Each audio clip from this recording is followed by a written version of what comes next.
Good evening, everybody, and welcome. Welcome to tonight's webinar that is hosted by the Right Fit Marriage Academy. Welcome, welcome. Get settled and just get your pen and paper and get ready to start.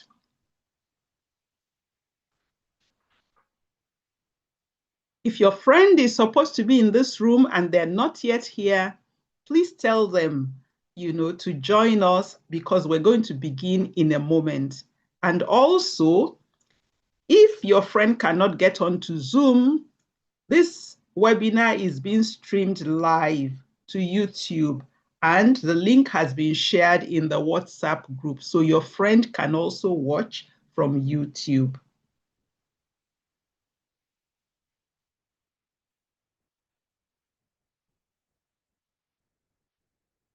Okay, so good evening and welcome again to tonight's webinar, which is being hosted by the Right Fit Marriage Academy. And today, the webinar topic is Nobody Told Us This About Marriage. Nobody told us this about marriage. The things I'm going to share with you in this webinar are things that I have learned from working with singles, from working with couples that are dating or engaged, and from even working with married couples who have been married for between 10 to 20 years.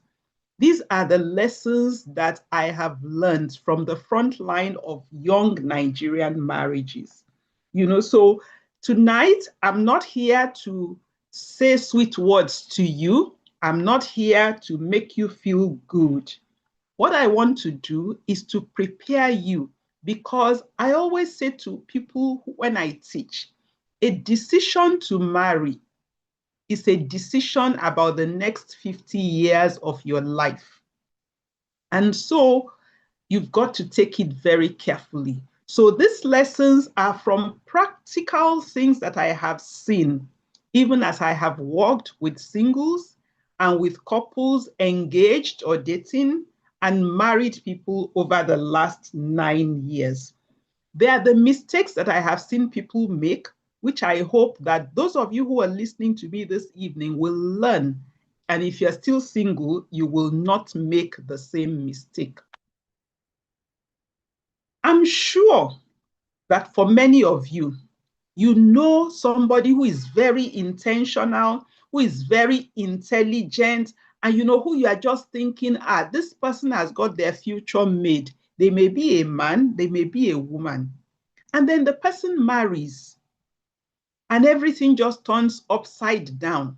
In that marriage, they're very unhappy, they're very discouraged. If you know someone who is, like that, this person, before they married, they used to be very vibrant, the future was bright for them, whether they're a man or woman, and now that they have married, if you look at them, you'll be wondering, what happened to this person?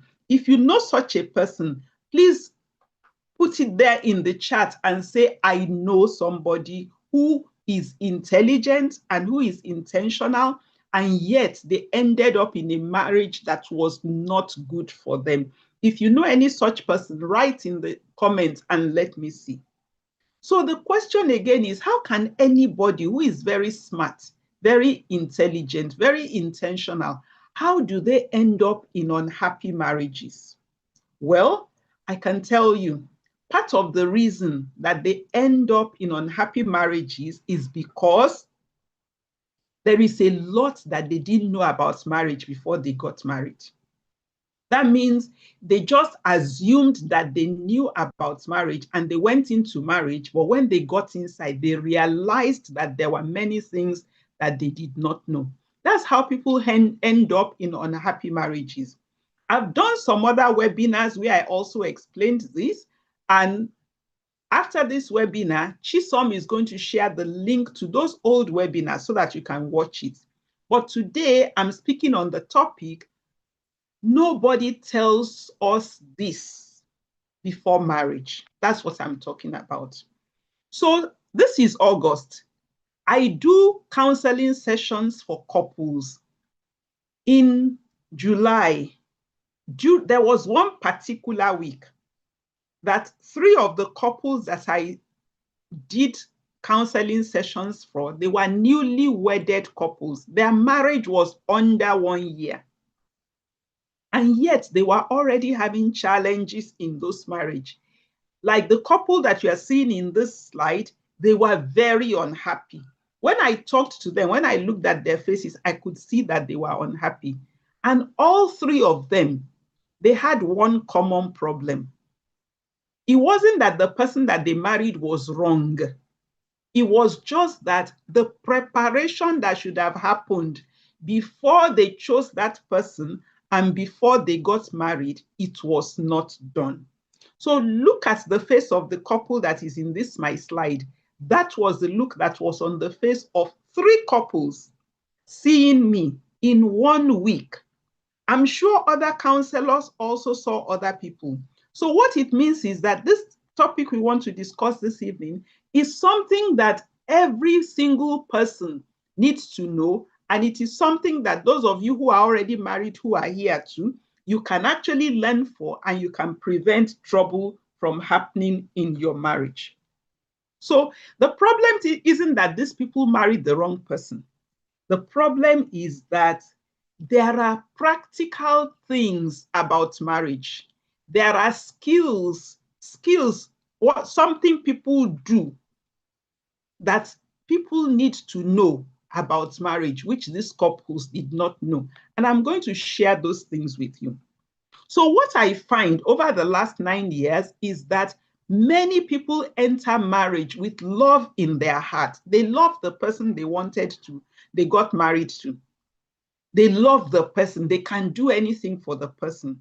But you see, the tools, the things that they are going to use to build the marriage, the things that they're going to use to stay together happily in the marriage, the tools, the skills, they didn't have it.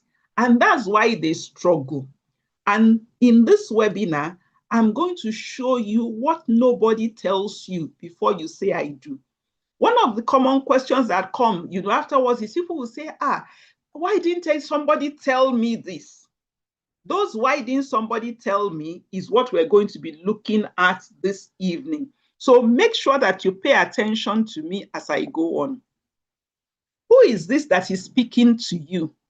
That's me on the slide with my smile. Modupe Ehirim is my name. I'm a 39 years married woman. In fact, in I think 2 or 3 weeks, it will be 40 years that I am now married. I've been in an intertribal marriage. I've been in a dual career marriage, which means that from 1985, when my husband and I got married, I have always worked. I'm actually a chemical engineer. I have 2 degrees in chemical engineering. I have 4 grown children. 2 of them are already married. So what Oyibo people call empty nest is what we have. Me and my husband, we are now living alone. Nobody is staying with us. I'm a certified Save Your Marriage Before It Starts facilitator. I'm also a family systems engineering practitioner. As at today, over 133,000 people follow me on Facebook. I also have a Facebook group that is having 30,000 people, over 30,000 people. I also have an Instagram page, and all these people, there is only one reason they are following me. I teach about marriage. I educate people about marriage. I share content that helps people to know how to prepare for marriage, and when they enter the marriage, how to do it. So if you are not yet following me on Facebook, please go quickly after this program and follow me. You will be blessed for it. I'm also a counselor on Wazobia Radio since 2019. Every Saturday for 1 hour, I teach about marriage and family life. That's why you should listen to me. I am not just talking because I want to talk. I am talking because I have done research and I have learned that many of the challenges that people have in marriage, there are things that can very easily be prevented. On the screen now, if you're looking, you will see what we call the iceberg. An iceberg is something, a piece of ice that is in the ocean, a very big piece of ice that is in the ocean. When you are looking at that piece of ice from afar, you would only see a small part of it, that is visible. But what many people who operate ships on ocean liners know is that when you see that small piece of ice, you have to be careful. Why? Because what you are seeing on the surface is not the only thing. There is a bigger part of the ice under the water. Now, marriage is like that. When many people are approaching it, they see only what is on the surface. They meet the person they like, they really want to go with that person. They begin to talk about life together, romance, they go on dates, they buy one another presents, they start thinking about their wedding. That's what many people see about marriage. But there are many other things that you need to pay attention to. If you don't pay attention to them, you will discover them when you get inside marriage. And by the time you are discovering that, you may not even be able to make correction again. What are some of the things that you are under the water, which most people don't see? One, trauma. What are the things that you have gone through in your life that have influenced the way you see life, that influence what you do, that make you behave in certain ways, that make you react in certain ways? That's one of the things that you don't see. So you can get inside marriage and now discover that your partner does silent treatment. Or you can get inside marriage and discover that this husband does not want you to work. Or you can get inside marriage and, if you're a man, discover that this woman is not going to support you in any way. That's trauma. Other things that are also under the surface are the way people think about money, the way people resolve conflicts, what they believe about sex. In short, there are just many things that they are not immediately obvious, and yet they will affect you significantly in marriage. What we're going to talk about today, what I said nobody tells you before marriage, is part of the things that are under the water. Now, what are these things? What is this particular thing that are under the water? I don't think anybody ever calls you and say, Tunde, come, Folake, come. Let me tell you, these are the skills. These are the tools that you will need. Everybody will just be saying, make sure you choose correctly, oh, don't make a mistake, oh, watch out for red flags, and all those things are there. However, even when you meet all those conditions and you now get a partner, what are the activities, the things that you need to know how to do? Which, if you don't know, no matter how angelic the person you marry is, you people are going to get into trouble. There are 10 of them. 10 practical skills that nobody will tell you about. 10 practical skills that nobody will tell you about. Those are the things, that I'm going to... Give me a moment, please.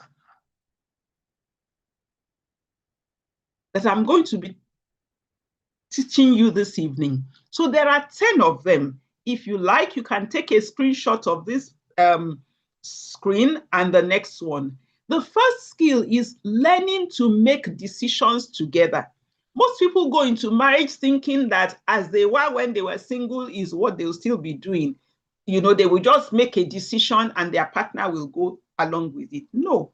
In marriage, you have to make decisions together and you have to learn it. It's a skill.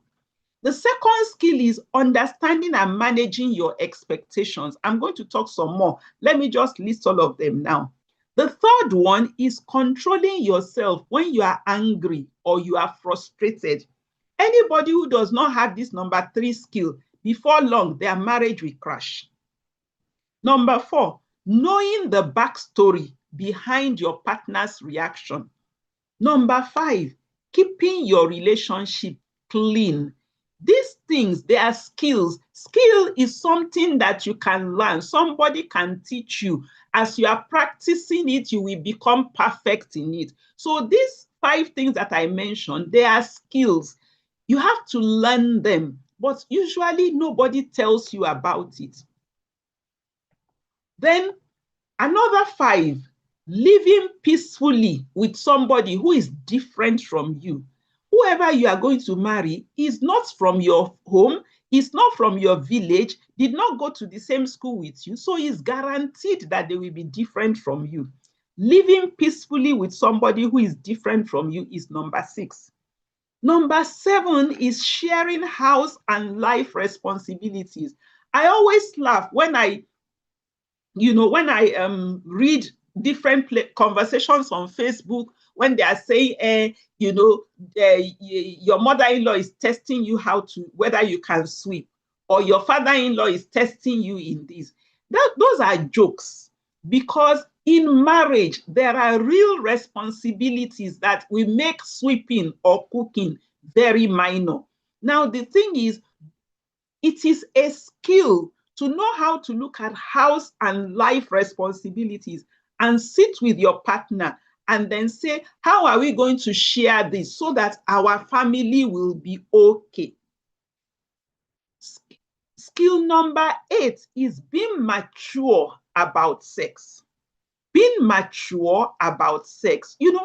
Immaturity about sex is what makes many women to get pregnant. Immaturity about sex is what makes many men to be sleeping with more than one girl at the same time. Anybody who is mature about sex knows that every error they make in sex is going to affect them over a very long time. So they don't donate their body anyhow, anywhere. Nobody needs to tell you about that if you understand what sex really is about. Number 9 is being honest and smart with money. Being honest and smart with money is a much needed marriage skill. And the last one is the ability to dream and plan together in marriage.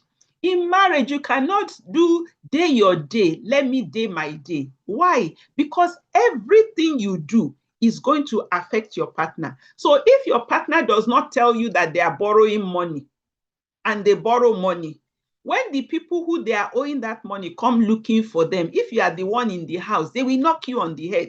They will say you are his wife. They will insult you, or they will say you are the husband. They will insult you. They won't say, oh, you are not the person who borrowed money from me, so let me not abuse you.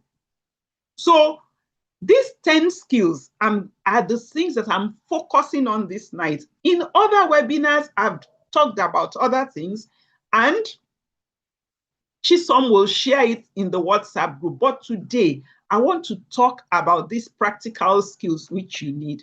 So the first one is learning to make decisions together.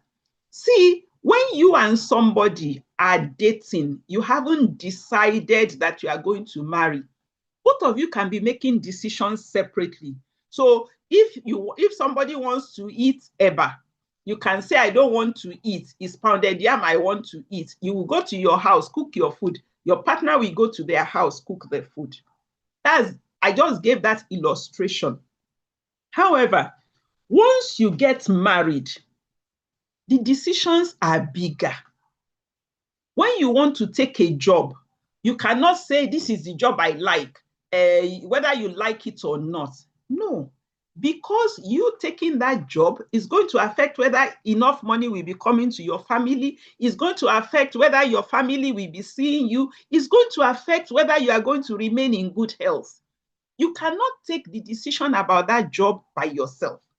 If you are thinking of the place where you people are going to live in, you have to consider a lot of factors. Both of you will have different opinions. So a necessary skill, probably the most important skill in marriage, is an ability to make decision with the person, which means you see these people in the slide, 2 of you will sit together. You will consider the implications together. You will say, if we do it this way, what will happen? And both of you together will make the decisions. Why? Because any decision you make in marriage is going to affect other people.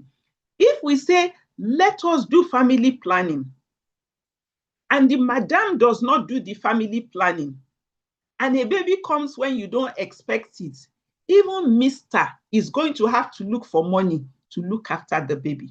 So learning to make decisions together is a very critical marriage skill.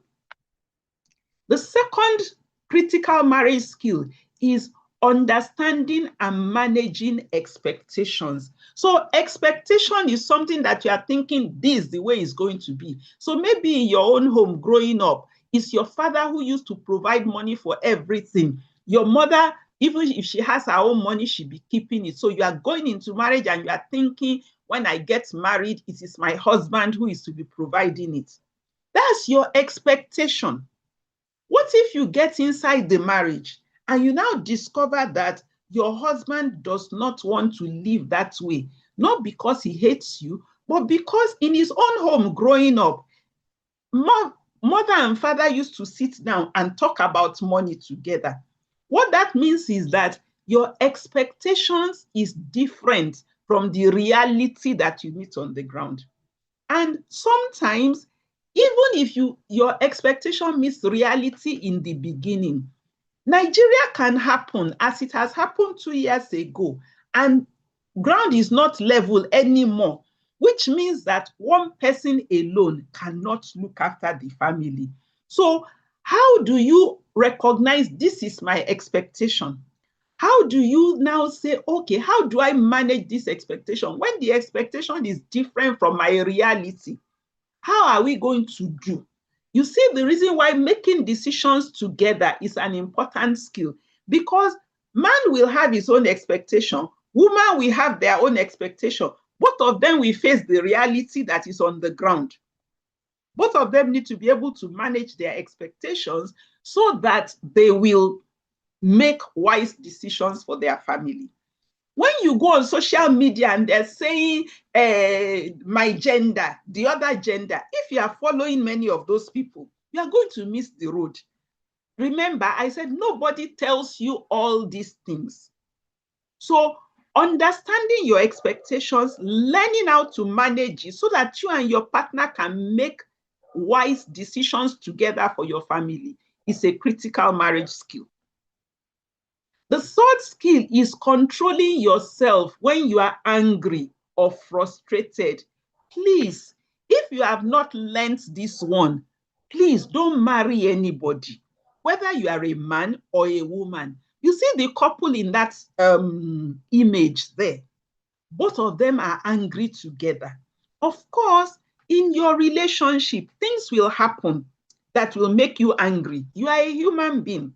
However, a mature human being knows what we call self-regulation. Self-regulation means when your temper is rising, you will remind yourself. In fact, I don't even need to talk much about this one. Shebi, you people saw what happened with Ibom here and the other Kwam one. You saw what happened. You see what happened to people who don't know how to control themselves when they're angry or when they're frustrated. In marriage, many things will trigger you. You need to learn to control yourself when you are angry and when you are frustrated. You know, it's very, very important, that you do this, because if you don't know how to control yourself when you are angry or when you are frustrated, oh, my people, marriage will be hard for you. Oh. Marriage will be very, very hard for you, whether you are a man or a woman. Nobody tells you this one. Married people don't even remember to tell you because they're too busy controlling themselves. But I tell you, it's a skill, something that you can learn, something that people can teach you. That's what controlling yourself when you are angry or frustrated is. Now, the next skill is knowing the backstory behind your partner's reaction or your partner's behavior. If you look at the photo that is on the screen now, you will see that there is grape, there is orange, there is lemon. All of them are citrus fruits. If you don't recognize them, you can mistakenly take a lemon and be thinking that it is the same as orange. And then imagine if you wanted to make cake and you are supposed to use lemon and you go and squeeze grape inside it. Will you get the same result? No. So when we say know the backstory behind your partner's reaction, you remember when I talked about the iceberg, I said somebody's history, you don't know it. The illustration I always give is this. If you are 28 and you're now ready to marry, you want to marry tomorrow and you are 28, and the person you want to marry, you have only known them for 2 years. That means you know a lot about the 2 years you people spent together. What of the 26 years before you met them? How much do you know of what happened to them? Do you know how those things influenced them? Do you know why they talk the way they talk? You know, those are the kind of things. So knowing the backstory behind your partner's reaction, that is a skill. So you have to be somebody who is able to, interact with your partner in a way that you will know their history, you will know how they do things in their own home, and things like that. Again, let me use the illustration of quarreling. There are some people, when there is misunderstanding in the home they grew up in, this is what will happen. Everybody will just enter the room and keep quiet. They will wait for the breeze to blow. And after the breeze has blown, they will all come out of their room again and they will continue as if misunderstanding did not happen. That's the way some people manage misunderstanding in their home. Another person in their own home, when there is misunderstanding, Papa will sit on the table, Mama will sit there, everybody will sit, they will talk, they will argue, they will do everything. If those two people marry, if both of them don't know the backstory of why their partner withdraws or why their partner insists, let us sit down and talk it, they will just be getting upset with one another every day. So this is a skill, how to know the backstory of why your partner is doing the things that they're doing. If you know why they're doing what they're doing, you'll be able to have empathy. Let me share at this point, one of the things that I experienced. When my husband met me, he said, let's do money together. I said, very good, let's do money together. He said, let's make a budget. I said, very good, let's make a budget. What my husband did not know at that time was that was the first time that I was making a budget in my life. Of course, because it's the first time, I didn't know all the things that I was supposed to do. Meanwhile, my husband is saying, have you put everything? I say, yes, I've put everything. When we started implementing the budget, every day I was broke. My husband could have gotten angry with me. But when he eventually realized that, this woman did not know anything about budgeting before, instead of abusing me and saying, what do you mean? Why are you, we have made budget, I will not agree. The man knew that this woman, what she does not know, she does not know it. Let me help her to learn. And 40 years later now, we are where we are, happy together. So this is a very important skill, knowing the backstory behind your partner's reaction. The next one is keeping your relationship clean. What it means to keep relationships clean is that it means to not bear grudges. When somebody offends you today, instead of saying, oh, you offended me, this is what you did, I'm not happy, you keep it in your mind. Tomorrow, they do another thing, you keep it in your mind. You start keeping malice. You are doing silent treatment because you are angry. All that you are just doing is you are piling offense, and it is making your relationship to be clogged with dirt. Because once you are piling offenses and you are not sitting down to talk about them and iron it out so that there is no grudge in anybody's heart, after some time,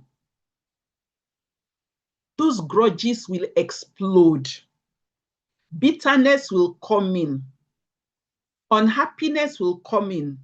Two of you will not be able to make decisions together. Two of you will not be able to discuss your expectations.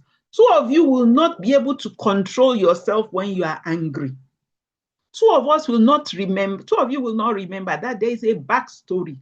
So keeping relationship clean, knowing how to say what you are unhappy about, and knowing how to allow your partner to say what they're unhappy about, and knowing how to repair the relationship. To repair the relationship means you know what to do to make sure that offenses don't last long. Keeping the relationship clean, as you can see these two people holding their hand, when your relationship is not clean, when your relationship is having grudges piling up, before long, two of you will not be able to hold hands together again and go. So keeping relationships clean is a skill. You can learn it. Somebody can teach you. The next skill is living peacefully with someone who is different from you. Today, even if you marry somebody who came from the same village as you, and both of you are going to the same church, and all of those kind of things, the person is still going to be different from you. What we mean by different from you is they have different ways of doing things. They have been exposed to different things. They have read different books from you. So what it means is that their perspective on life is not 100% like your own. When you marry, whoever you marry is the person you are going to live with for 50, 60 years. So you need to become somebody who knows how to live peacefully with somebody who sees life differently from you. I'm not saying somebody who you want to go to Sokoto and they want to go to Cameroon. No, we're saying even when both of you have decided that it is Sokoto that you want to go to, maybe the person wants AC in the vehicle and you want the window to be open. Maybe you want that you people should stop in Kaduna and eat, and the person thinks that you people should wait until you get to Zaria. Those are the things. No matter who you marry, the person is going to have different perspectives from you on issues. How do you live peacefully with somebody who is different from you? Is a skill. You can learn it. Sharing house and life responsibilities. You know, when people are thinking of house and life responsibilities, then some people will say the man is the provider. Some people will say the woman is the person who carried the baby. And every day they will be knocking one another on the head. Even if you decide that the man will be the provider, for example, and the woman will be the homemaker, how will the children be nurtured? How will values be passed on to them? Who will teach them habits that will make life good for them? Who will think of the school that they're going to go to? How will you choose it? Part of the problem is that when we are looking at responsibilities in marriage, very much we focus only on those two, the person who will earn the money and then the person who will cook the food or clean the house or birth the baby. Marriage is a lot more than that. I give you an assignment after this webinar. Go to Google and just says, what are the different responsibilities that come with marriage? You will see it. You will see it. It is beyond all of those things. And so the first thing you want to do for yourself is educate yourself. What are the different responsibilities? I always ask people, if your wife is a nurse and she's going on night duty, if your child gets ill at night, are you going to say because she's the mother, she's supposed to look after the baby? If you are a woman and your husband becomes really seriously ill and he could not go to work for some time, are you going to say that the man is the provider, therefore your family should just fold their arms and wait until your husband recovers from work? No. Sharing house and life responsibilities is a very, very critical skill. Educate yourself. What are life responsibilities? What are house responsibilities? You know, some people will say, it is the husband should manage all the car maintenance. Another person will say, it is the wife who will do the cooking. You know, I said earlier that it's very important for you to know your partner's backstory. What if your wife grew up in a place where her father taught her how to do generator? What if your husband grew up in a place where the mother taught him how to cook and how to do a lot of things? Should that ability be thrown away? What if your wife is somebody like me, first class honors in chemical engineering, 2 degrees in chemical engineering? Would you now say that, that brain and wisdom that God gave you, please go and pack it now that you are a wife? Or will you say that because your husband is knowing how to use his hands and he wants to bake cakes, therefore he is no longer a man? A couple I know, their baby is coming in another couple of weeks. And when I was talking to the man, he said, mommy, don't worry. When I was young, when my mother was having babies, it's me who was looking after the babies and changing their diapers and everything. I've told my wife not to worry. I will handle all of that. Now, that's a man. His wife is blessed if he can do it. I'm not saying every man should do it, but I'm saying that you've got to recognize that marriage is something that makes you to become a team. Everything you do is for the good of that team. When you are looking at house and life responsibilities, remember, it is for the team that both of you are building together. And when you have children, for a large part of your life, the children are going to be dependent on both of you doing life in a responsible way. So sharing house and life responsibilities is a critical marriage skill that you need to learn. Being mature about sex. Being mature about sex is not the style or the sexual activity. Being mature about sex is understanding that your exposure to sex is different from your partner's exposure to sex. Perhaps you marry a man who from childhood, nobody taught him about sex. There is no magic. When you marry him, he's not suddenly going to know how to do sex. Sex is a team activity. So both of you will have to take time to learn it.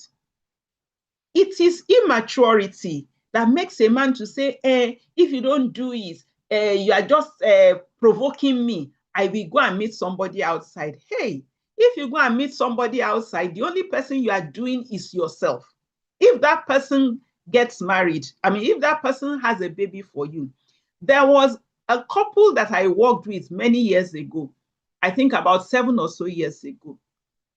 Their children were already in university.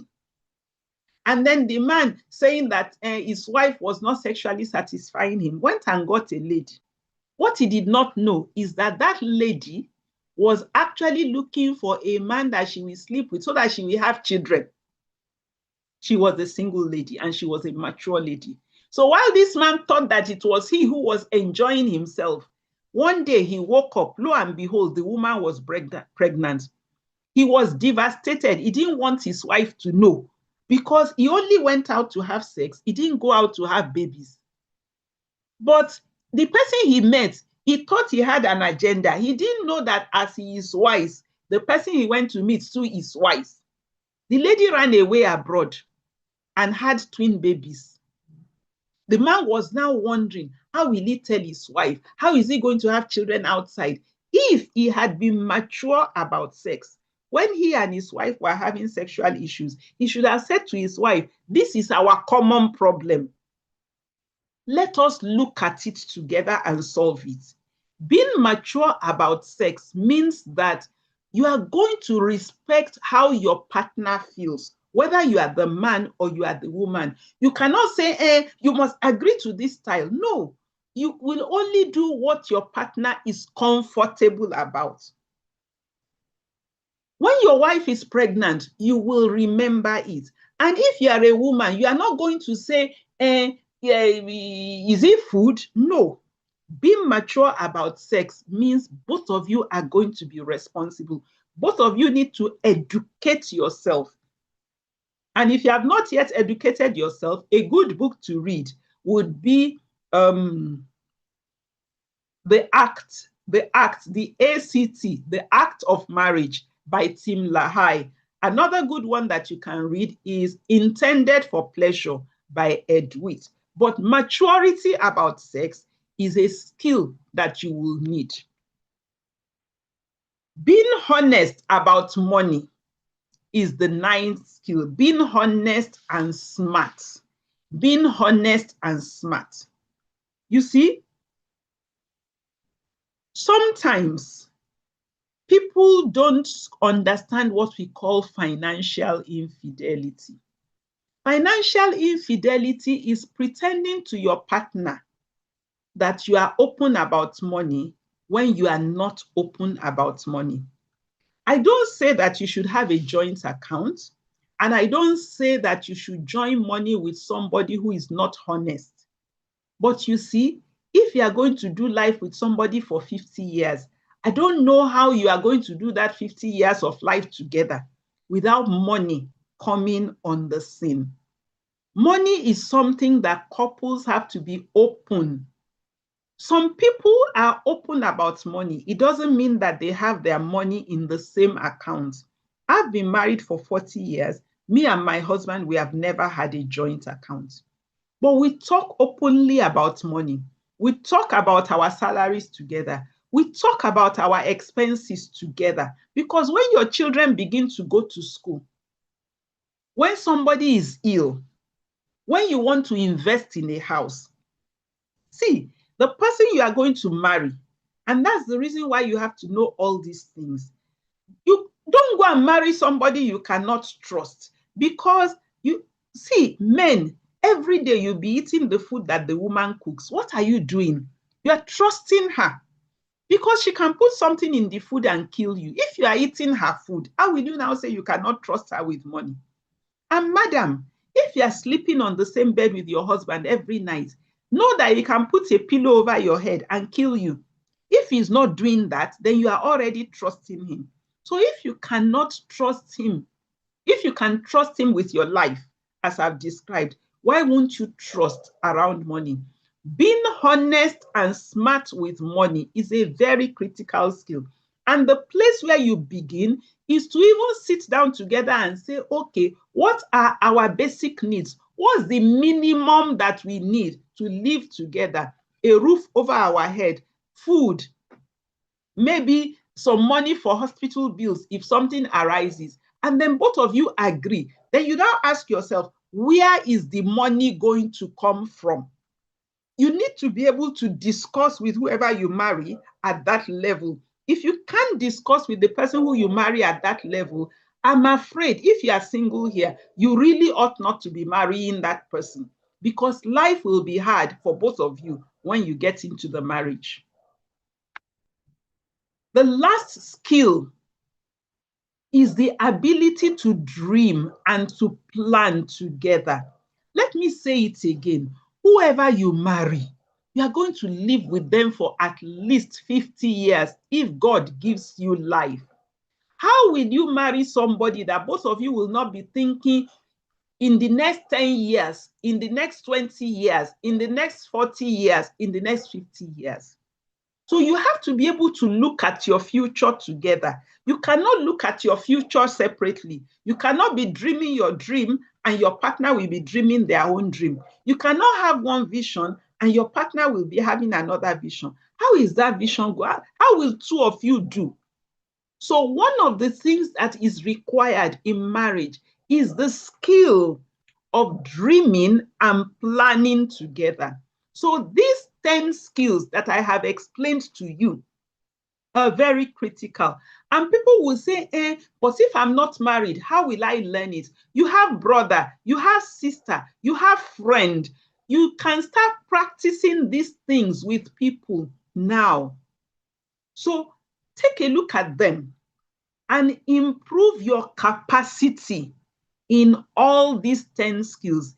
If you start doing that today, I assure you, your marriage, you are already preparing for it.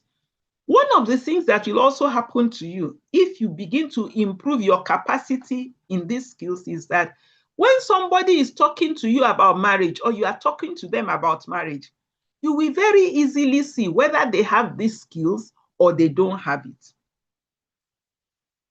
You will very easily see whether they are interested in developing these skills or they are not. If somebody doesn't know it, there is nothing wrong. If you didn't come to this webinar today, did you know some of the things that I'm talking now? No. So if somebody doesn't know it, it doesn't mean anything is wrong with them.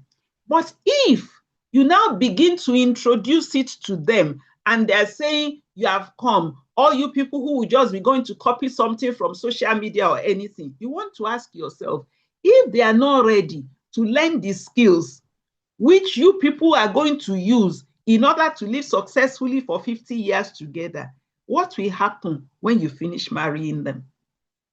So those are the 10 skills. The recording of this webinar is going to be available to you, so you'll be able to see it. Now, why did I show you all these 10 skills? It is because all of them are learnable. You can learn them. If you are not yet married, you are in a good place. The best time to start learning them is before you marry. If you are already married, it is still good for you to start learning them. It's just that when marriage pressure sets in, is more difficult.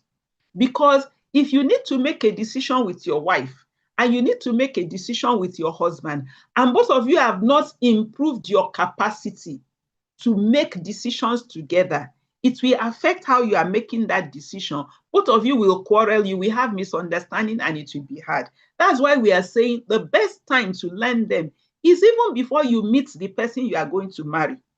So that when you are looking at the person you are going to marry, you are going to be seeing whether they have it. And if they don't have it, you will introduce them to it. And if they refuse to be introduced, you will start asking yourself, should I be going with this person? So start before the marriage pressures setting. So let us now go from these lessons to action.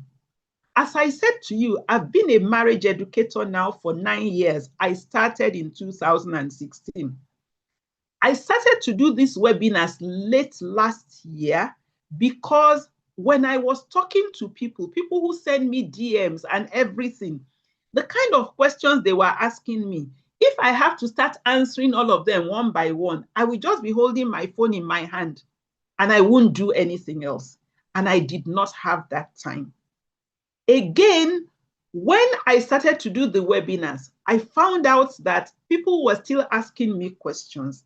And so I decided to do something, which I'm going to tell you about today, as we go from lessons to action. So you have got the lessons now. To know something is not the most important thing. To take action based on what you know is the most important thing. And that's where we're going now. So I created what I call Get Yourself Ready for Marriage program. It is a 12-week program, and I'm going to be helping you. I'm going to be sharing more with you. Essentially, if you summarize what we do in those 12 weeks, it is to help you learn these skills and become master at them. That's essentially what we do. So before I go on to tell you what the Get Yourself Ready for Marriage program is about, what is the real cost? That is, if you don't prepare, if you don't learn these skills, if you don't do some other things that I've already talked about in previous webinars that I have said, it's not just money that you will lose. It is regret. I always tell people there is something that is worse than not being married yet. And that is being married to somebody and being very unhappy. You know, when somebody is not yet married, they be saying, God, when? They be crying in the morning. They will wipe their eyes and they will go. When somebody has entered a one chance marriage, they will cry in the night. When they wake up in the morning, they will continue crying. Why? Because of the pain of being in a marriage that they ought never to have been. They will be resentful. They will be like somebody who you are pricking, you know, you are using pin to prick their body. If they're working with you in the office, you will see them venting their frustration on you.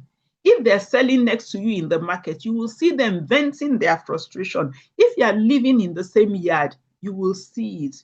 When people don't prepare for marriage, the cost is emotional breakdown. Emotional breakdown. That's what the cost of poor preparation is. And I always say to people, you know, some people will say, if the marriage does not work, we will divorce. Yes, you can divorce. But after this session, go and Google, how much money do I need to have if I want to divorce? When you see the amount of money you need to spend, if you want to institute a divorce case now, you will know that the best thing for you is never ever to find yourself in a situation of divorce. Even if you divorce, apart from the expense of divorce, when you have children together with somebody, divorce will only say you are no longer married. You will still be joined to them because both of you are the parents of that child. Now, in addition, even if you don't have children, one of the most painful things about poor preparation, even when the marriage ends, is that the time that you have lost, you cannot regain it. If you enter a bad marriage and you are there for 5 years, that's 5 years of your life that has gone. It cannot go back. So you will agree with me that when you look at the cost of poor preparation for marriage, what is good for you is just to prepare yourself, read books, do courses, do whatever you can to open your eyes and to learn the things that you need to learn in order to make a good choice. And when you make a good choice, in order to really do the marriage in a way that your life will just be good, you know, when you get inside that marriage. So let me introduce the Get Yourself Ready for Marriage program to you. It's a 12-week group coaching program. So it's a 12-week program, and it is primarily for singles and individuals who are dating or who are engaged. I say it is a proven framework because we started doing this program in 2021, and now over 400 people have gone through it. So we ourselves, from the testimonials that we are getting from the over 400 people who have done it, now know that this is preparing people the way they should be prepared. We have people who have gone through this program who are now married, and they're giving us feedback that, this program, it is helping my marriage to be okay. The second thing is that you will have professional guidance. All the people who do facilitate this program are family life practitioners, people who have been trained to help people to build good marriages and family, and also to resolve issues. So you have the facilitators. In addition, every person who goes through this program, they get a comprehensive relationship readiness assessment, which means you will do an assessment that shows you who you are, where you are coming from, your personality, you know, all the things that happen to you in childhood, how they have affected you. You will get a comprehensive report, and you will do a 1-hour session with a professional. So that person will go through the report with you. You will ask them questions. If there are things you need to work on before you now go and marry, so that you will not be in trouble, they will also tell you these things. So we find out that it is also a program that has provided real transformation for the people who have gone through it. I've said it. What's the program highlight? Is a 12-week group coaching program. I've talked about the relationship readiness assessment and the private session with a counselor.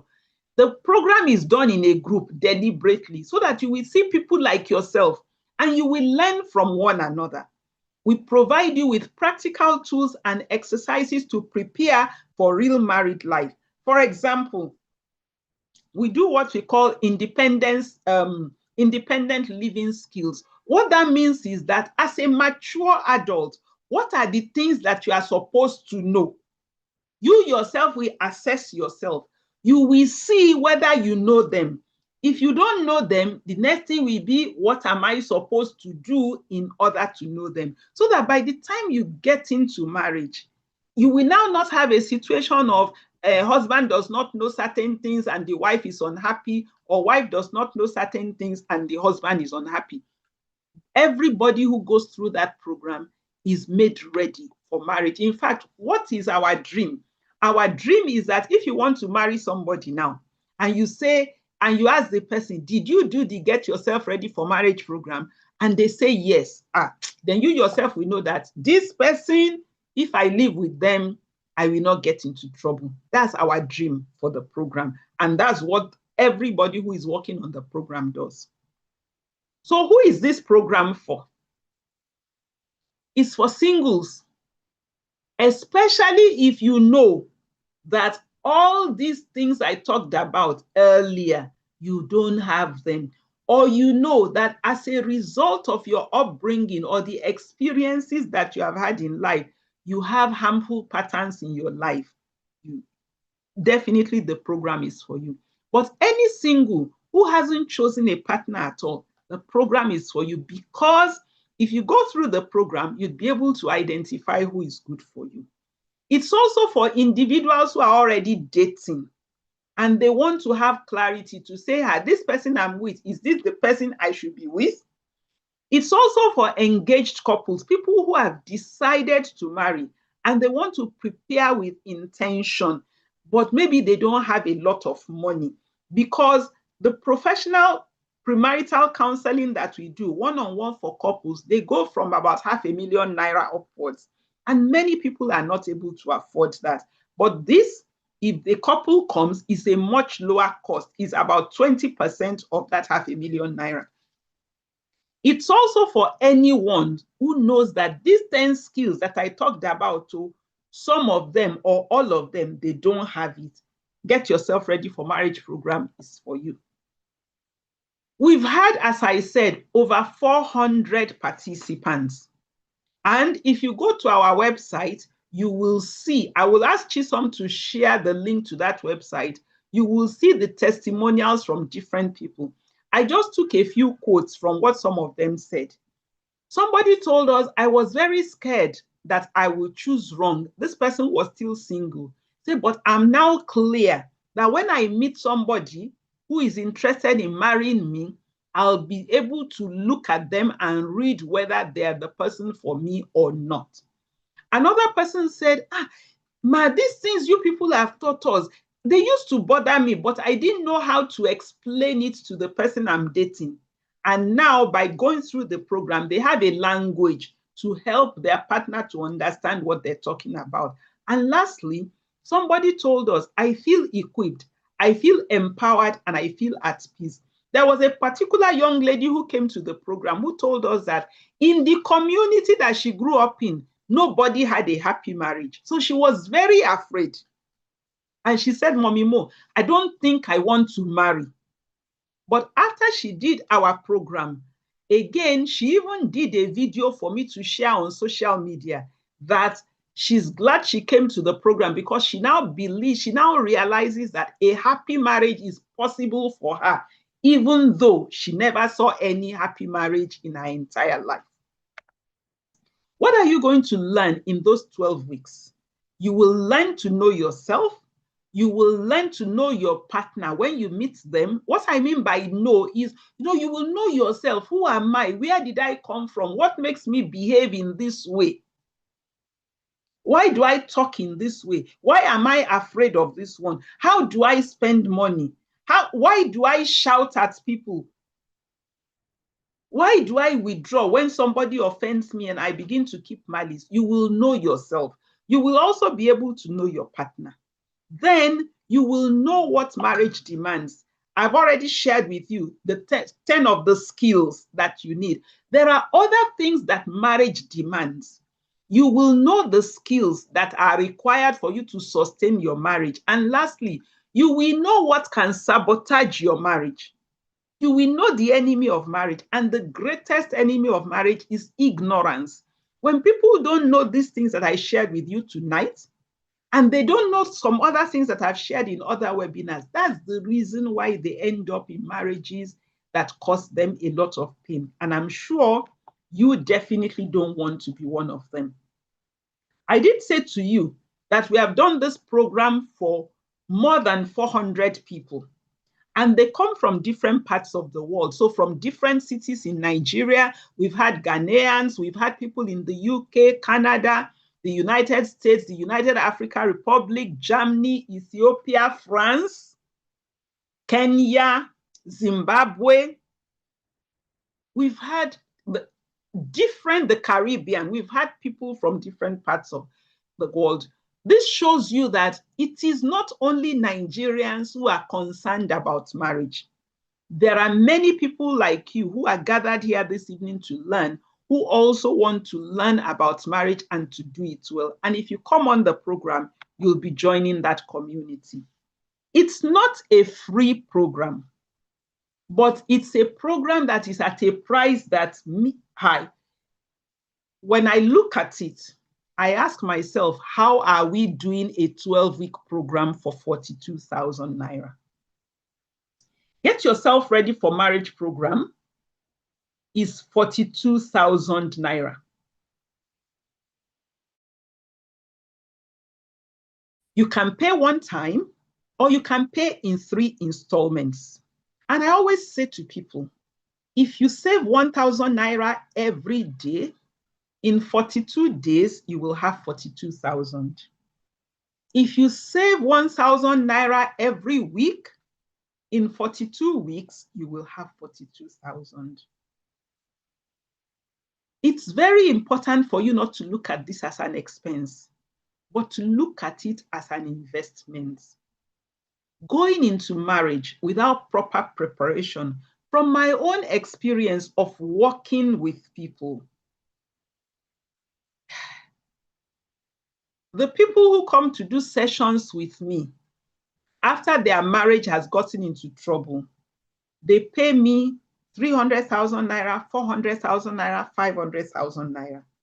It's not that I don't like them. It's just that for the amount of sessions they have to do, that's how much they're going to pay. So 42,000 naira to prepare yourself to avoid those future expenses, I would say is good value for money. And you have the opportunity to pay it in 3 installments. We do the Get Yourself Ready for Marriage program 3 times in a year: January, May, and September. We have done the one in January, we have concluded it. We have done the one in May, we concluded it. There was the graduation ceremony last Saturday. Now, we're going to start the 3rd one for 2025 on September 8th, 2025. It is a Monday. Would you like to register for the September one? I invite you to register. And if you choose to register for the September one, if between now and Sunday, you pay the full amount or you pay the first installment, I will give you my book, 30 Reasons Why Couples Quarrel About Money. That book is a must read, is one of the things that we recommend for the people in the program to read. Now, if you've been listening to me and you are thinking to yourself, what this woman is talking about is hitting me. Oh, I think I'm one of the people who really ought to pay attention to all what she has said. And you want to register for the program. Right after this program, please send a message to Chisom and she will answer you straight away. Also, you can choose to send a message to me. That's my number on the screen. Don't wait until marriage will expose the gaps in your readiness. When you get married, the pressure will be on you. Join the Get Yourself Ready for Marriage program. 12 weeks of putting yourself in a place where you are actually ready, if you are single, to choose the person that is the right fit for you. If you are engaged, to settle down with your partner and lay the right foundation for your relationship. Definitely, you want to prepare now. Don't waste any time. And I'm going to say this in closing. Imagine yourself a year from now. If you continue as you are now, who will you be? Will you still be somebody who is worried and who is thinking, how do I avoid red flags? Or are you going to be somebody who has already equipped themselves so that you don't need anybody to point out red flags to you? You can see the red flags and you can avoid them. That preparation is what is waiting for you inside the Get Yourself Ready for Marriage program. So don't wait for marriage to expose the gaps.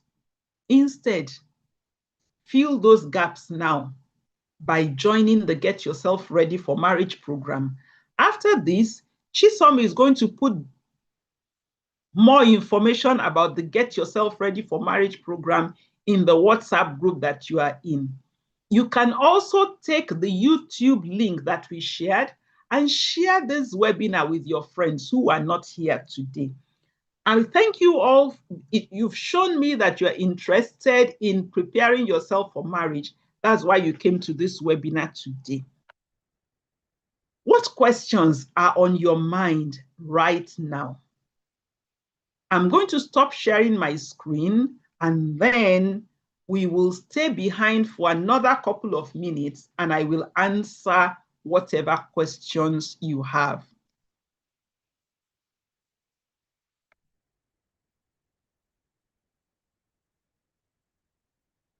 So if you have any questions that you want to ask, you have two options. You can raise up your hand, your virtual hand, and then I will unmute you and you can ask the question, or you can write your question in the chat box. And if you don't have any question, I would like you to write, what have you learned here today? Write it for me in the chat box. So questions.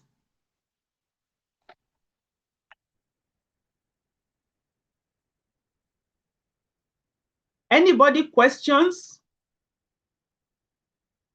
Boluwatiwi, please check on YouTube whether there are questions.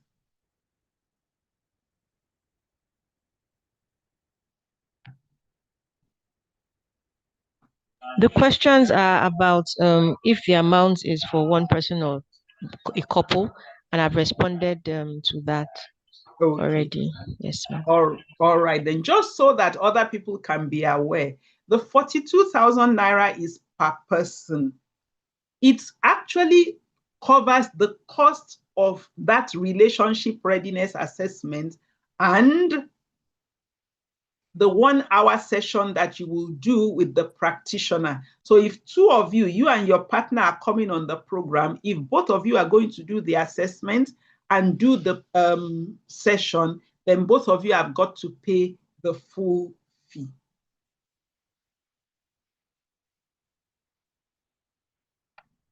There's a question in the chat, in the Zoom chat right here.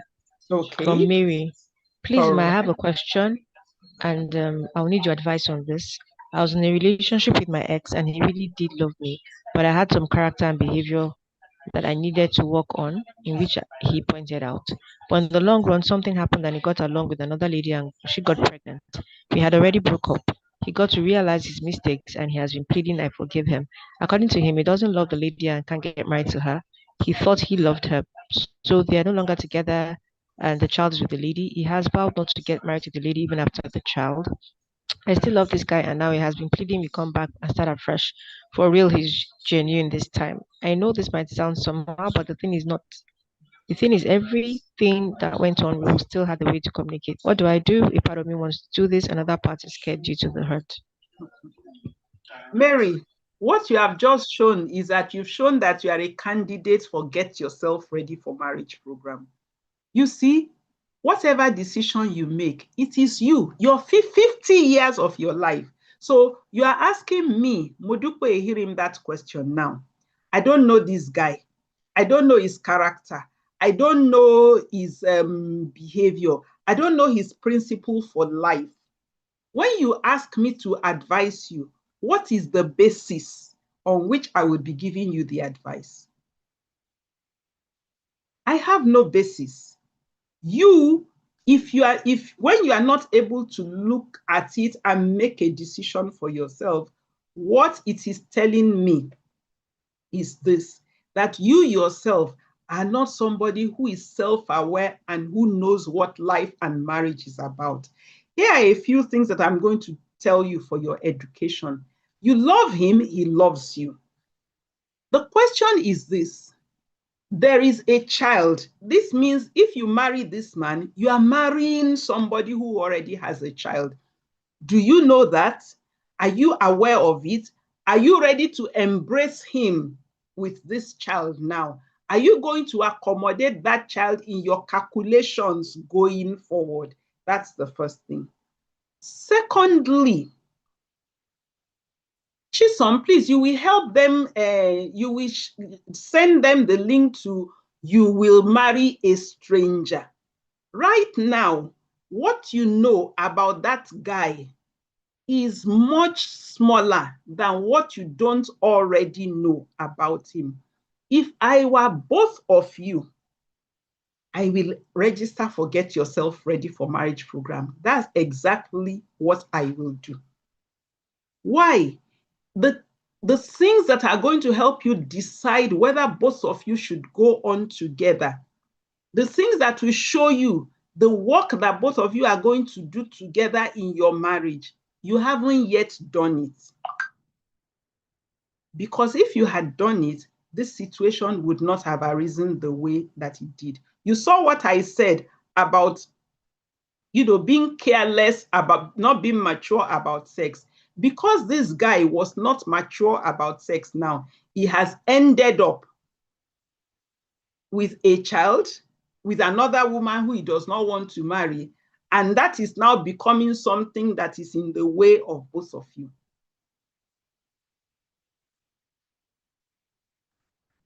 I think Adeze also says, how will I know he is the one? Adeze, your question is similar. There is no formula.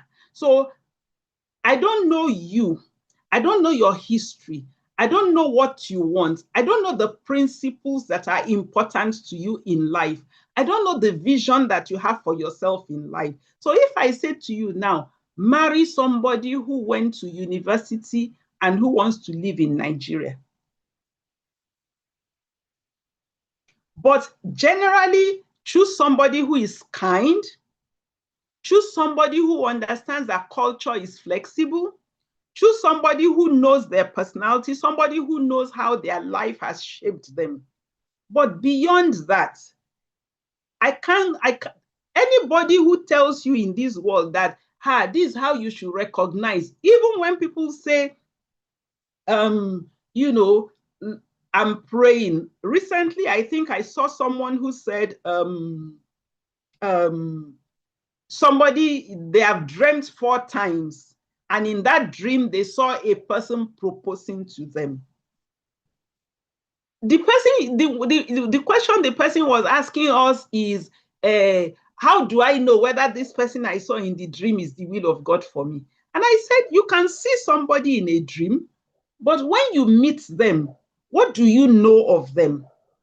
Many people have gotten into trouble because they look at people on the surface, or they use criteria. People will say, marry somebody who has a good job.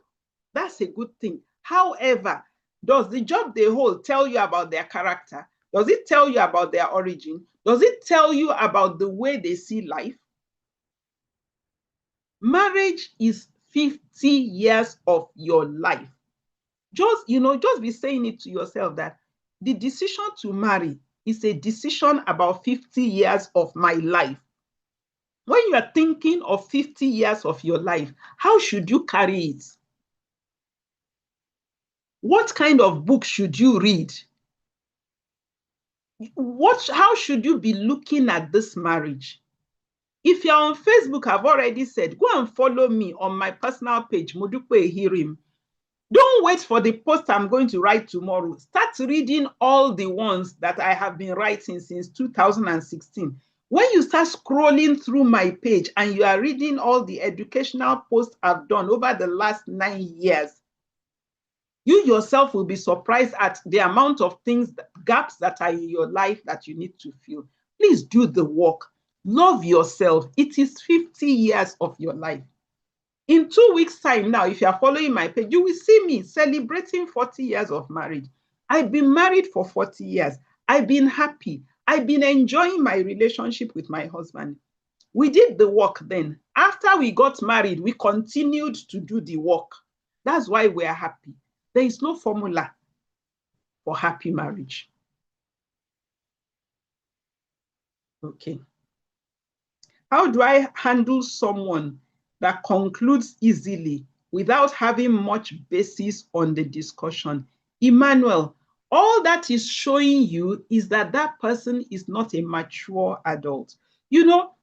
I said it that if you come to do Get Yourself Ready for Marriage program, we have independence living skill assessment. We have self-awareness assessment. We have the relationship readiness assessment. The reason we are doing all of those things, I told you, is because for more than 5 years, when I was working with couples, I'm just asking myself, before these people got married, what exactly did they do? How did they educate themselves? And for those of you who are going to say, our grandparents did not do all of this, I agree. But when your grandfather was going to marry your grandmother, they were born in the same village. They grew up in the same village. They used to go to the same stream. They used to go to the same market. So when they met one another, their parents knew one another. Their grandparents knew one another. So they had a lot of information about the person they are marrying. And then because they're growing up in the same village, right from childhood, the women are teaching the women, the men are teaching the men. They were teaching them the same thing. In today's world, if you marry somebody from your village, maybe you were born in Port Harcourt and you went to school in Port Harcourt, and the person from your village was born in Kano and they went to school in Kano, even though you are from the same village, it's different life exposure that you have had. So when you are trying to marry and you are using the mind of we're from the same village, you are going to be clashing. Why? Because you have been exposed to other things other than the things that are in your village. So that's what I would say. When you say, how do I handle someone that concludes easily without having much basis for discussion? That is showing you that the person is not yet a mature adult. You have watched this webinar today. Share the link with them. Don't even tell, just say, see, there was something interesting I saw. Give it to them to watch. The other links, they will share it to them. Give it to them to watch. When they too see what is the consequence of them concluding easily without examining the basis for their conclusion, they will grow up and they will start doing things differently. Thank you for everybody who's shared their lessons. I think, yeah, the recommended reads were already being shared. There are 2 books I usually mention when I do the webinars. The first of them is How to Choose a Life Partner, 165 Questions That You Must Ask, by Pastor Bimbo Dukoya. She's late. She's been dead now for very, very many years. How to Choose a Life Partner, 165 Questions That You Must Ask. If you buy that book and you sit down and carry notebook and you answer all those 165 questions, you will not make a mistake in marriage. That's what I Modupe Ehirim, am assuring you. Another good book is Mutefe's 27 questions that singles ignore. It's a good book. Another good book is my book, Marriage is Not a Trap. So, there are lots of other books, that you can read. The question is, know that marriage is 50 years. Any decision you make, the person you choose to marry, whatever is going to come out is something that is going to impact you for the next 50 years. So you want to ask yourself, how should I handle a decision that is going to affect the next 50 years of my life? Okay. Joshua says, there is a lady that I like her behavior. She's a good person. Suddenly, I begin to see her stature. She's very short, and this gives me concern. In a Facebook group that I was in, a gentleman asked this question, and many of the older people just looked at him and said, are you looking for height or are you looking for character? Of course, if the height is so important to you, if this person has good character and the height is just important to you, it means she's not the person. It is you alone who can answer the question that the character that this person has, is her height is the height of the woman I'm going to marry so important to me that I will rather wait? Because if height is very important to you, just leave her. She will meet somebody who likes her height. You too, you will meet somebody whose height fits you. The only thing is that when you meet somebody whose height fits you, make sure that the character is also character that you can live with. Okay? Okay. Somebody says, I'm already divorced, but after time of breakdown, I thought I have failed in marriage. In fact, if you are somebody who has married before and you are thinking of marrying again, the answer I will give you is register for Get Yourself Ready for Marriage program. If you cannot join the September class, plan for the January one. When you ask me a question like this, essentially you are saying, please, ma, begin to teach me all the things you teach the people in the program for 12 weeks. And of course, I cannot do that. Even in a 1-hour webinar like this, look at how very limited. So to the person who said they've been divorced before and they want to marry again, I will plead with you, before you enter a new relationship, please do Get Yourself Ready for Marriage program. I think that I have responded to all the questions. I'm just looking at it. Yes, I think I've answered all the questions. Do we have anybody who wants to unmute themselves and ask a question?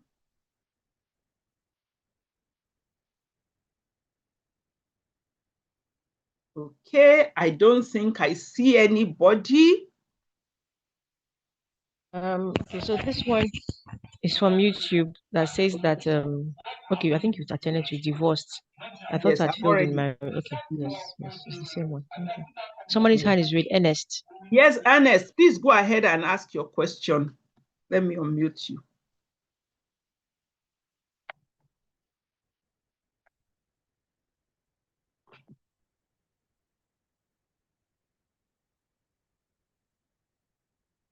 Ernest, I've already asked you to unmute. Yes. Okay. Good evening, ma. Good evening. Yeah. I want to, in a very special way, appreciate you for this great lecture. At least a preliminary insight of what's about to come. And I must say that it was this brief session we have had with you is very impactful, even though we know that we have not even gotten getting a full details of the whole marriage seminar course. What I want to say is that there are some persons, because when you were outlining some of the points that we need to consider in marriage. I recently had an encounter with someone, and I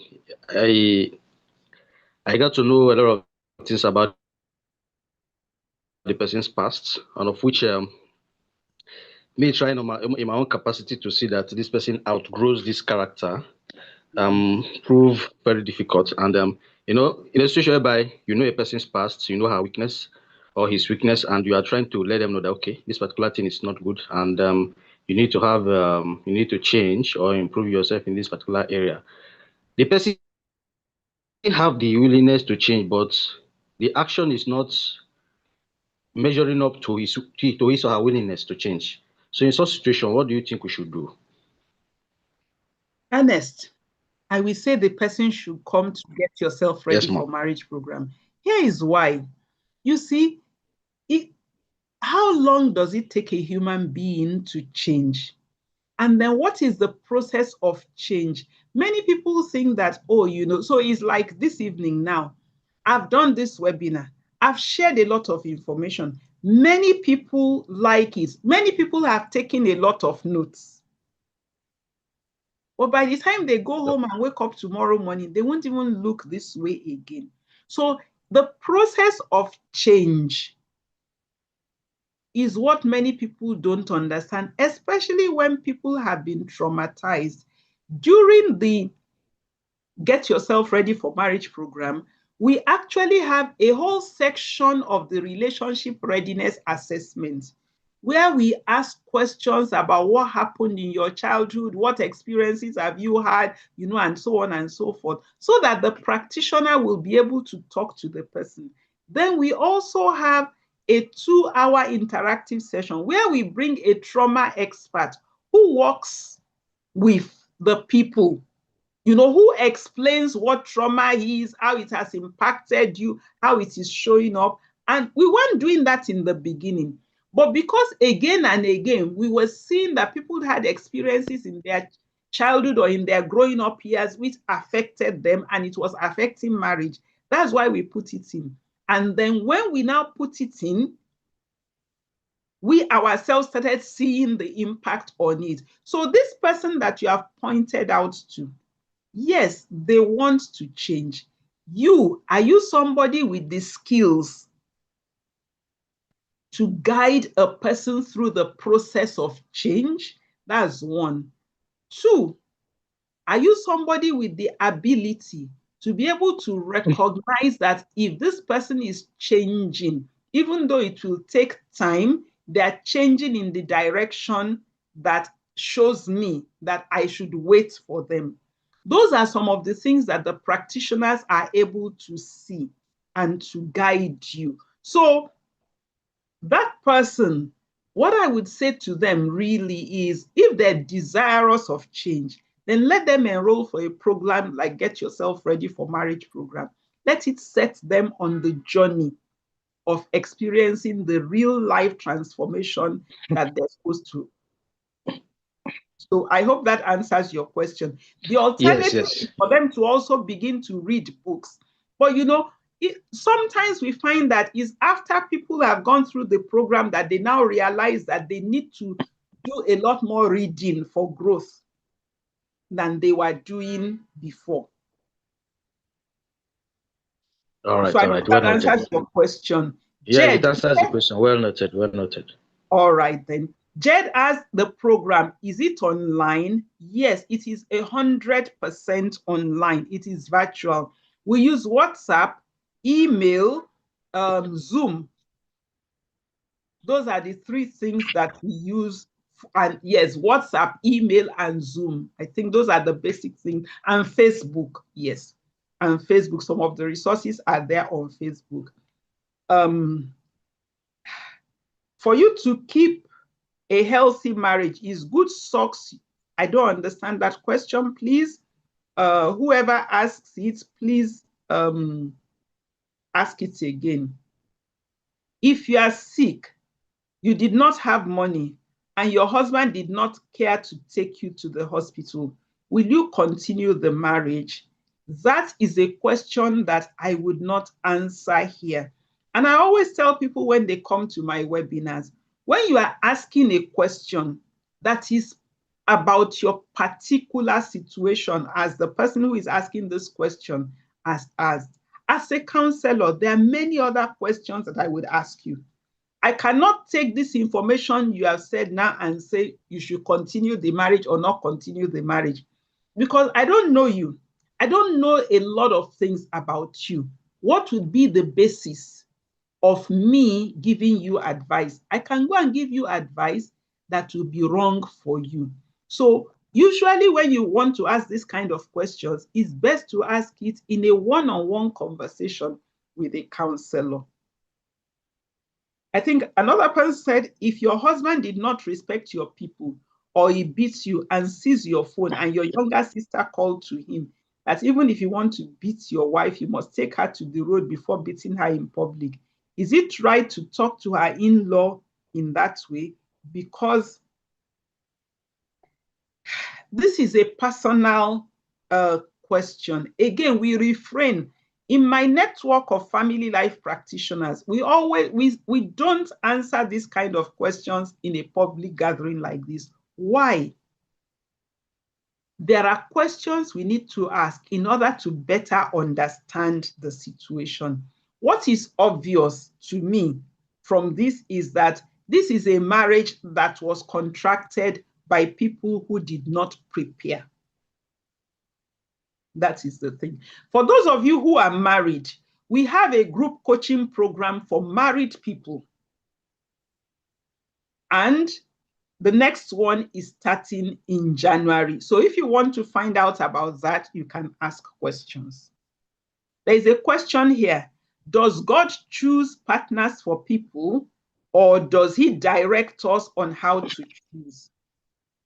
I believe the person who is asking this question is a Christian. And if you're a Muslim, I'm going to ask you a question. And let me throw the questions to the entire house. For those of you who read the Bible, please tell me, mention the name of the people who God in the Bible actually told, Lagbaja, go and marry so, so, so, and so. If you know the people in the Bible that God actually told, go and marry so, so, so, and so, please tell me in the comments. Everybody has their personal relationship, while I wait for your comments, relationship with God. So I cannot say God cannot tell you. Can I can I speak out, please? Yes, Ernest, please go ahead. All right. As regards this question you just asked, we live in a society whereby religion is something that people believe so much. I'm not against any religion. I'm a Christian, and people believe so much in our religious leaders, be it our pastor, our priests, our imams, and these days we see and hear a lot of things as regards things like this, most especially in the Christian setting. In a Christian setting. So you see a pastor or a reverend father telling you, Sister Joy or Brother Emmanuel, I dreamt that Sister Joy will be your wife, and all manner of things. And you see both of them will maybe asking them to go and pray about it, and both of them will key in. And in most situations, we have seen marriages like that crash. I've seen two go down, and maybe in situations like this, you just see maybe few succeeding. Maybe they are just trying to endure or tolerate each other. So, but in most cases, I see marriages like this crash down because I believe in God, and for me to say that God will whisper to you or to someone to choose a partner, I don't totally agree with that. But I know, but He can only direct you based on your own based on your own expectation and request as a person. So to me, I don't, though I've not seen and I've not read any place in the Bible where anybody were directed to choose a wife or a husband or something like that. I don't know. I don't know. Based on my own, based on my own exposure so far. Thank you, Ernest. Actually, there is only one person in the Bible who got told to marry somebody, and it was Hosea, and God told him to marry a prostitute. But what I always tell people is that if you go and read Hosea, you will not see any place where Hosea complained about his wife. When he received that word from God to marry Gomer, God gave him the grace to live with Gomer, even though Gomer was a prostitute. Should you pray about the person that you want to marry? Yes. I mean, Yes. you should. However, be careful. Many people who want to know what God's will for them, their assumption is that if God puts a stamp on this person and says this is the one, when we marry, there will be no problem.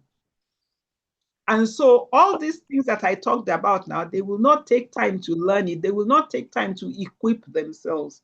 What usually happens, in fact, one of the reasons I started this work was because marriages amongst Christians and Muslims was having the kind of problems that marriages of people that are not Muslims and Christians were having.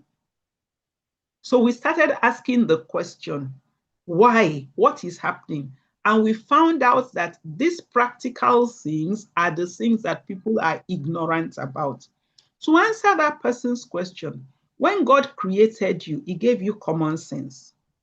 I that you are speaking to now, he gave me intellect. I had first class honors in chemical engineering in 1980. Now, that common sense that God gave me is what I used to sit down and to be saying, all these marriages that are having problems, why do we keep seeing these problems again and again? And that common sense is what I used to create the programs, that I used to write all of the things that I write online that millions of people now see, and their life is improving. What is the message in that? You don't have to be afraid to use your God-given common sense to educate yourself and also to choose. This is not saying that you shouldn't wait on God, but what I'm saying is know that even when God gives you somebody, you will still have to do the work of becoming a mature adult who can live with one another together. That somebody is God's will does not mean that good marriage will happen magically. Okay, I'm told that the person who has the question is asking whether they can suck their husband's penis, whether it is healthy. I'm not a sex therapist. However, if you go to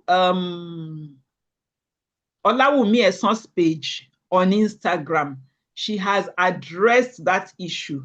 And if you go to Adetutu or Shofowora's page on Facebook, they are my colleagues. They have written extensively about that. I don't usually answer questions on areas that I'm not an expert in. I think with that, we've done a lot. This is 20 minutes to 10 o'clock. Thank you all very, very much. Thank you. My life is already a mess. Can I make it right in marriage? I am already a single father. Certainly, the person who is asking that question, yes, you can. Yes, you can.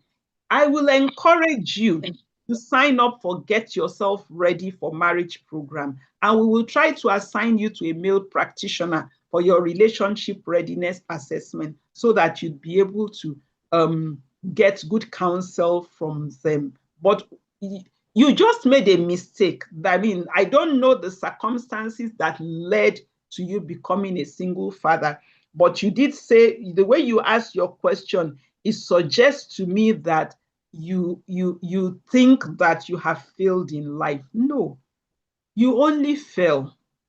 You will stand up again. You will learn the lessons you need to learn, and then you will go forward with your life based on the lessons that you have now learned from the experience. So thank you everyone for coming to the webinar. As we said, The YouTube link that was shared in the group is where you will find the recording. So please share it with your friends and encourage them to watch it. Let us, join hands together and let people become more knowledgeable about this thing so that it will impact and reduce the number of marriages that are getting into trouble. Thank you again, and God bless you all for attending this webinar.